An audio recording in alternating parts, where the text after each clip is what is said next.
Hi, Meg. Hi, Ben. How are you doing? Thanks very much for Good, speaking to thank me, you. and Happy New Year as well. Happy New Year, Howard. So, congratulations on the movie. It was fantastic. I watched it yesterday. Wow, I loved it to bits. It was great. Oh, thank you. Thank you very much. So, can you tell me about how you Great. got involved? I mean, I know, Meg, this is your first time in a feature film, no? And Ben, obviously, you've done a few feature films before. I think they went for big Australian actors, and they said they looked out and they found you. I can't imagine anyone else playing Rex because it works so well. But can you tell me about how you both got involved in the project?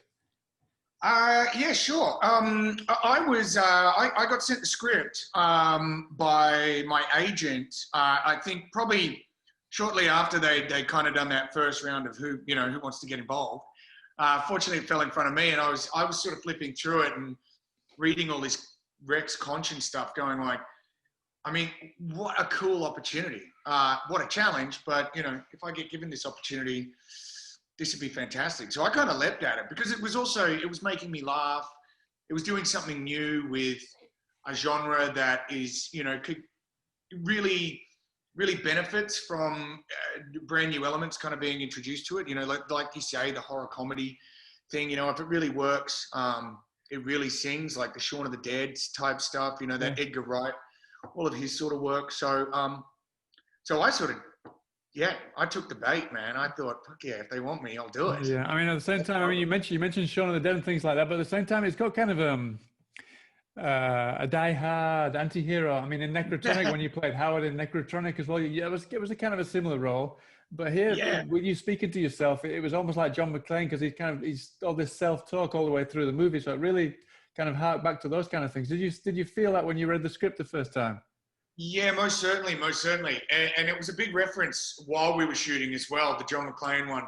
But I think it's the benefit of it's what I really liked about the film the most is how sort of self-aware it is as well. If at any point it was taking itself too earnestly, I don't think it would work. So the fact that it's really aware of what it is and what it's trying to do, it's very tongue-in-cheek, which is a lot of fun. Like, we've even in the bank scene, we've got those moments, yippee-ki-yay, motherfucker, all that sort of stuff. Yeah. Like, it's aware, it's like almost an homage to those sort of things. Like a little wink at the audience going like, we know what we're doing. We're having fun. Come on, I hope you're entertained. But then at the same time, Meg, you're kind of like the white sheep in a black family. I think we can say that without giving any too many spoilers away now.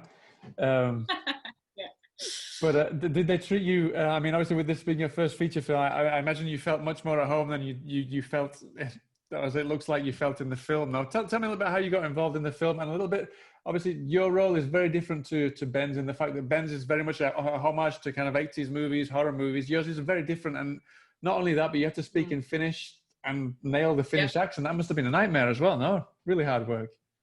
It wasn't a nightmare. It was all right. I got there in the end, I hope. I'm still waiting for a Finnish person to write a review. But no, I sort of came on board. I just did the usual process, I guess, of I got a script through my agent.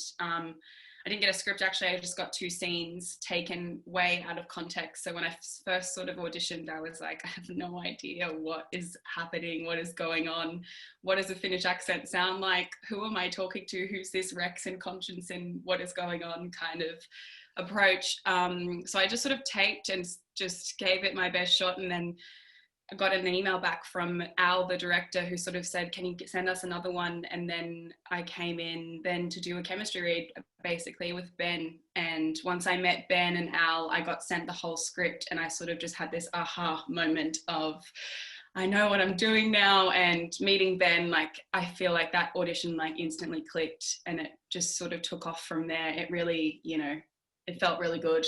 I think that whole dynamic really hit home for me then.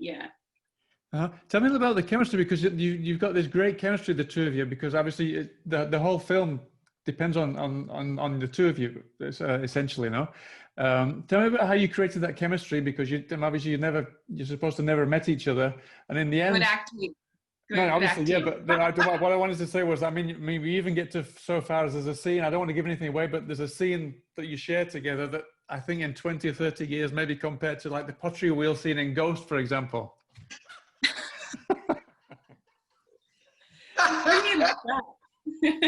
Oh, no, that is very funny.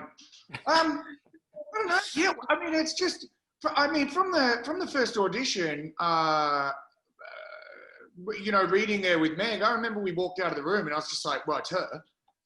And, we're no disrespect to the other, fine actors that, also went for the role, but we walked out and it was just like, well, it's Meg. It's easily Meg. And, ipso facto, it was Meg. And then I think it was a case, I mean, that's the whole point of those chemistry reads, really, as well, is kind of finding out, do these two people click? Are they going to work on screen, etc.? Will people believe this relationship? And arguably, in a film like this, it's more important than anything else because it's so unbelievable that love would, or some form of a relationship would kind of take precedence over escape, in that sort of situation. And for both characters, it really does. So, that chemistry needs to be even more believable. How do we build that? Shooting on the Gold Coast, drinking a lot, just hanging out. It's about to add salt to the wounds. I mean, there's two Rexes there as well. So, I mean, you were playing with yourself at the same time. Well, that didn't sound right. Not at the same time as we were hanging out on the Gold Coast drinking. You were acting with yourself, supposedly, and at the same time, Meg, you were acting with Rex and Rex at the same time. So that must have been crazy as well, no? Or was that just the drinking and made it easier as well? The drinking was necessary, I think. No. It must have been interesting, Meg. I mean, I'm curious as well because, we do these scenes, Rex and Alia, we'd have these scenes, but then we'd sort of turn around and flip and be, just on Alia, and then I'd have to sort of sneak into the background of shots as the conscience sort of saying shit that is very distracting. I mean, was it tough to kind of just shut my voice out and be like, shut up? Yes. Yeah? Okay. No, it was fine. I don't know. I think I'm just used to shutting out Ben's voice, so it was. Oh, okay. Yeah. No, I'm kidding. No, I think I was so focused on all the tasks that when Conscience was in the scene, the tasks that I was actually doing, I think that was more of a focus for me. So I think that was easy to sort of go, So something else that must have thrown a spanner in the works was the fact that I think, I don't know if it was because you were doing a cannibal movie, but a lot of the cast and crew fell ill with gastroenteritis, no? Yeah. I know, man. It was so bad. It was and like a chronic flu as well. Like there was a really bad, I remember getting quite unwell. Meg, I don't know if you remember this, but it was around Easter time. I got really unwell, like quite sick. And then at the start and then right at the very end of production. I didn't get the gastro, but some people, I didn't get anything. I was fine. Meg was ground zero. She gave it to everybody. That's the truth. Yeah. You're going full method with the cannibalism. That's right. Yes. Now, if I want to have a future, I've got one night to escape. It's a family. These total psychos. For me, I didn't necessarily use any body as a reference point. I kind of tried to use. I came at it from a place of psychologically. The focus for me was his PTSD, where he'd come from and where he was going, and that being where the conscience was born from, and that being kind of the biggest difference between them. Especially as, Rex has kind of been fucked over by the world and the conscience has kind of been right there by his side, giggling the whole time, offering. So in regards to that, I mean, they're probably reminiscent of other characters, but it was never an intentional thing to echo performances of the past. They just kind of fell into that place, I guess. Yeah. Something else, and I was looking on Instagram, your Instagram earlier on, stalking you a bit, Ben. Mine? On yours, yeah. And I saw that you dabble a bit in golf, no? The consummate professional me. I dabble in golf. You dabble in golf? So I just wondered if maybe the golf things that we see in the film had anything to do with you at all. No, okay. No, so not so much. So Alister, our director, is an avid, like, I wouldn't say he's a terrific golfer, and I hope he doesn't get angry at me for that, but he loves golf. And funnily, my father and brother, they're religiously into golf, and every year we do this family competition. And I've started playing a little more frequently. It's more the social side of golf. It's everything in between swinging for the ball and then going and finding it in someone's property. It's the drinking and the, no, I sound like a drunk. It's not that. It's the quality time with friends. That's what it's about. Well, no, someone, I mean, we just mentioned that Alister, we haven't spoken about the director. This was his first, I mean, he did direct Sanctum, but this is his first kind of full-on horror movie. Yeah. Did you, I mean, you've worked on, I mean, you worked with Necrotronic, with my friends from Necrotronic, the directors, the brothers. Yeah. So, but I mean, did you feel that Alister approached it in a different way because he'd never really kind of done a full-on horror movie before? Somewhat, but you know, his one of his earlier films, Kokoda, as well, was kind of, you know, touted as a, you know, respectfully a war film. But watching it, it is more of a horror film. Like, you know, his war film is more of a horror film. It's actually got a really great tone for what we're doing. Ironically enough, Jack Finster, who plays the uncle, was the lead in Kokoda. Terrific actor. You know, he's the uncle with the icy blue eyes in it, you know, kind of cutting my legs off all the time. Bastard. Really great guy. But Alister's approach, I think, was really cool. I mean, you know, it was very much about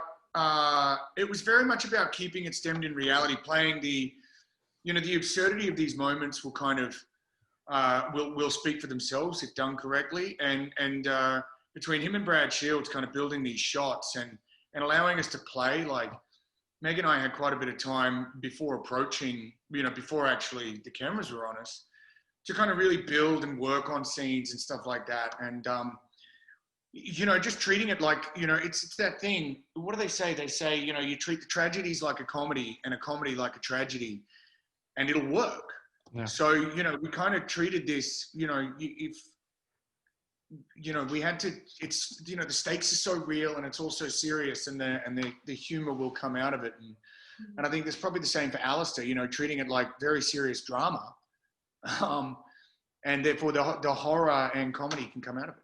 I think it's also, it speaks to Meg's performance as well, which is, at no point do you not believe that she's kind of falling for this guy, you know, like, and it's so absurd, but it wouldn't work if we didn't believe it. Do you know what I mean? Like, it's us sitting back going, hang on a minute, she's what is going on? Do you know what I mean? It's funny. It's really funny because it works. So, you know, kudos where it's due. Okay. And so I also read that there was but the initial idea wasn't just for one film, but was actually for a trilogy. Without giving anything away, obviously we left on a bit of a cliffhanger, which is, well, a double cliffhanger even, which is really intriguing. Have you spoken to anybody about, obviously we've got to see how well it does. I'm pretty sure it's going to do really well, but I imagine you've talked a little bit about this with the writer or the director. We have. Meg, do you want to take this one, please? I pitched my idea. You pitched your idea. We're just sending the writer scripts going like, and then this happens, buddy. And then and this happens, and then this scene, and then she says this in Finnish. And yeah. And we go off and drink a bit more. I've volunteered myself to speak more Finnish. I would like to do more Finnish. For sure. But that end scene is very, yes, we'll see where Alia goes. Brilliant. Well, I've been told to bring this to an end. So it's been so good to speak to you. I wish you the best of luck with the film next week. I'm sure it's going to go down really, really well. And I hope to speak to you again, either about another project or the second part of the trilogy, whichever comes first. Lovely. All right. Thanks, Howard. All the best. Take care then. Bye now. Cheers. See you, mate.